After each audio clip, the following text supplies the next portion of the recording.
Hey, Chapel family. This week, our memory verse is going to wrap up the month of July with the topic of fighting sin and temptation.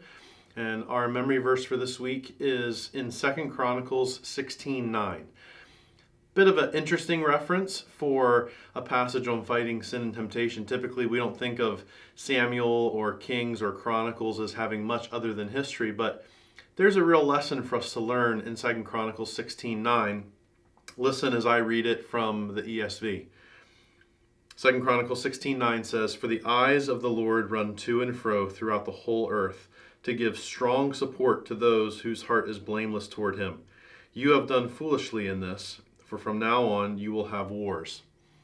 As we read this verse, it's really important for us to understand the context of 2 Chronicles 16:9. So 2 Chronicles 16:9 is written in the middle of Asa's reign. Asa being the king of Israel, and he is in the middle of reigning. It's towards the end of his reign, and these words are spoken by a prophet rebuking Asa.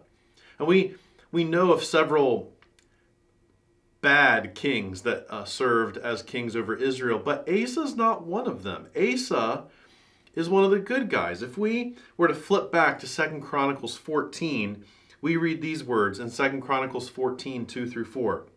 "And Asa did what was good and right in the eyes of the Lord his God.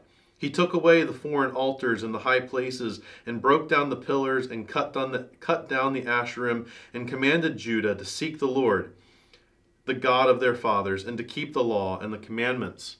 Asa is a king who, at the start of his reign, is directing the people back to God.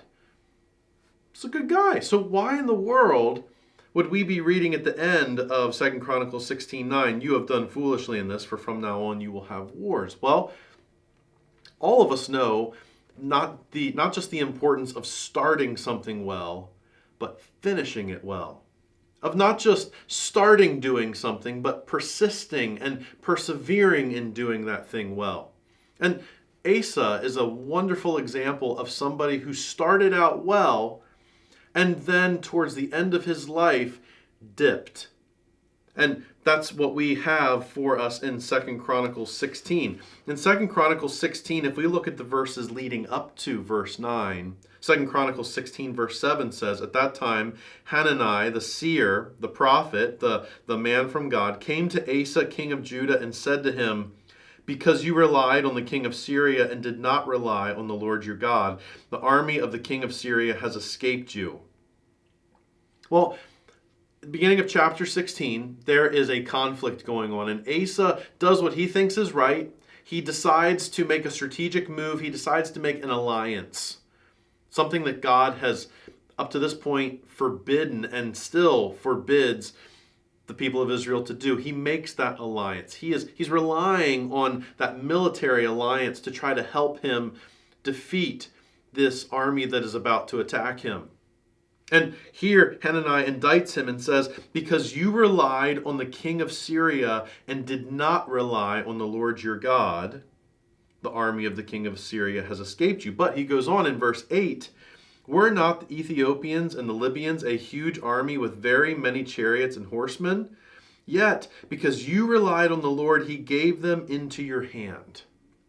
So here we have a situation where Asa did not rely on the Lord.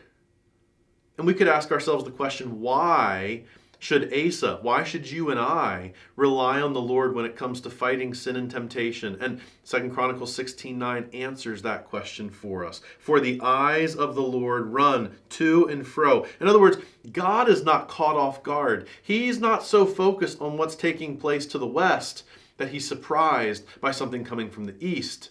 He's not so obsessed with things down south that he is surprised by things coming from the north. The eyes of the Lord run to and fro throughout the whole earth to give strong support. To give strong support, that's what Asa was after. Asa was after strong support, help. To whom does God give strong support? He gives strong support to those whose heart is blameless towards him. Well, back in 2 Chronicles 15, verse 17, we read this about Asa. But the high places were not taken out of Israel. Nevertheless, the heart of Asa was wholly true all his days. Asa, at one point in his life, was blameless towards God.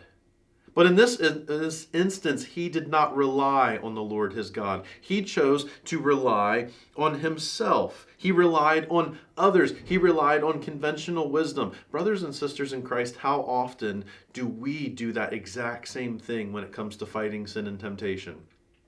We seek to have victory over anger or over lust or over bitterness or over whatever sin we may be struggling with. And we strive to fight it by relying on our own strength, our own means, a way that we can accomplish victory rather than relying on the Lord. Brothers and sisters in Christ, this verse is comforting. This is encouraging to us. The eyes of the Lord run to and fro throughout the whole earth to give strong support to those whose heart is blameless toward him. So brothers and sisters in Christ, rely on the Lord. Trust in Jesus Christ. He has given us everything we need that pertains to life and godliness. So, if you think you stand, heed the words of 1 Corinthians.